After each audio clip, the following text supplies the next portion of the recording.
Hi, everyone. My name is Megan, and I'm a medical student at Rutgers Robert Wood Johnson Medical School.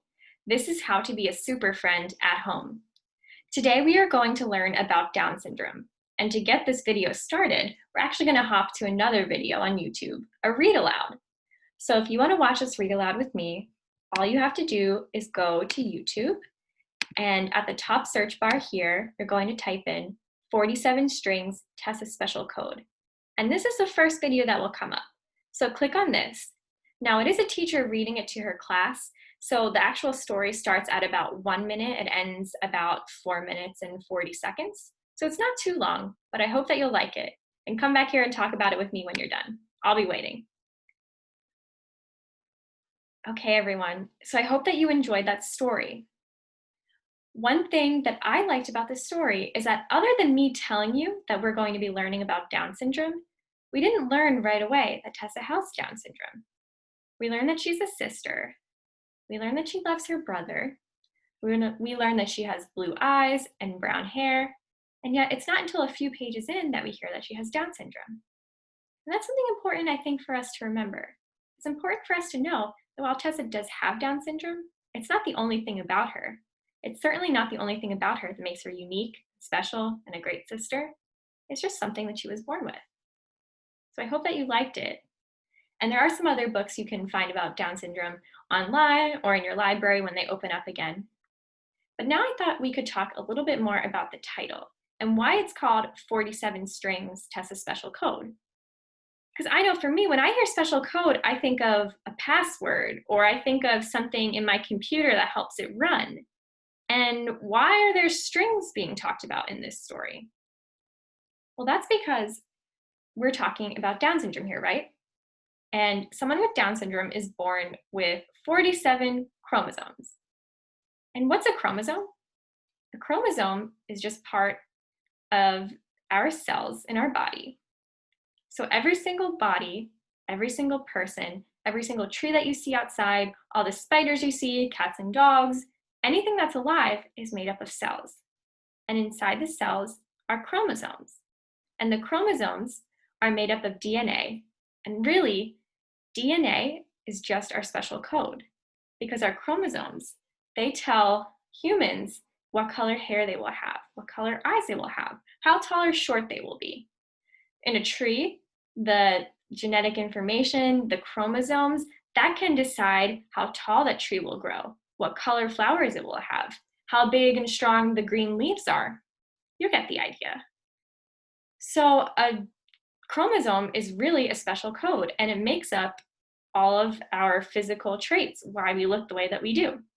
And I think the book is called 47 Strings because our chromosomes have to hold so much information. So this little piece here, this was a chromosome, might talk about my hair, then talk about my eye color, then how tall I am, then like how far apart my eyes are spaced, right?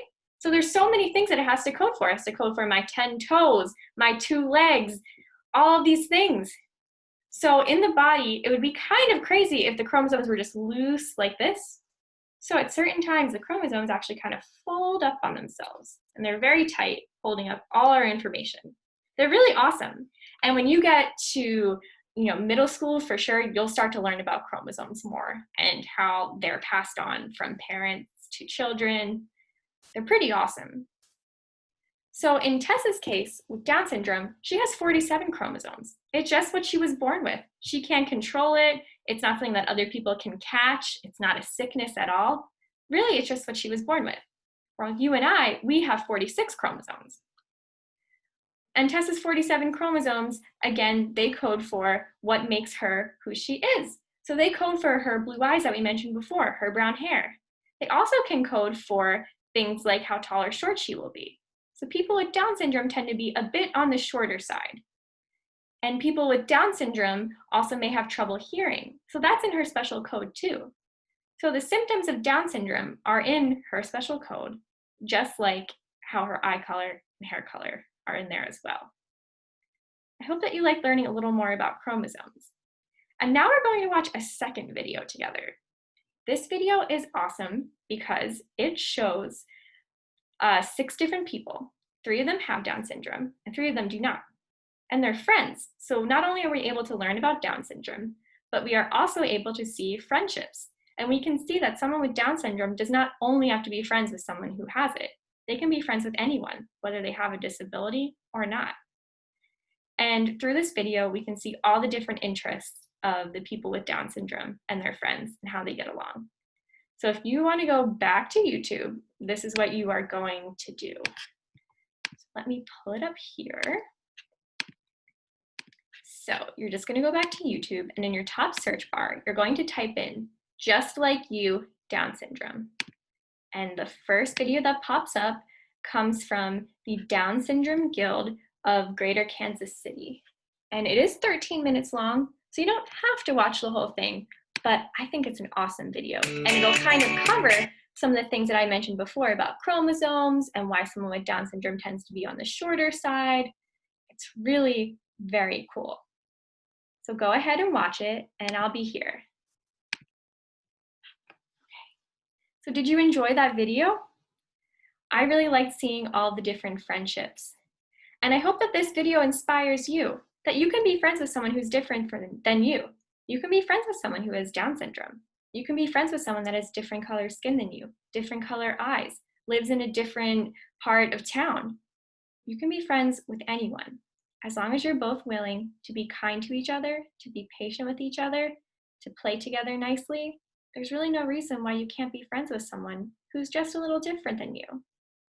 So I hope that you enjoyed learning about Down syndrome today through all these videos. I enjoyed talking about it with you.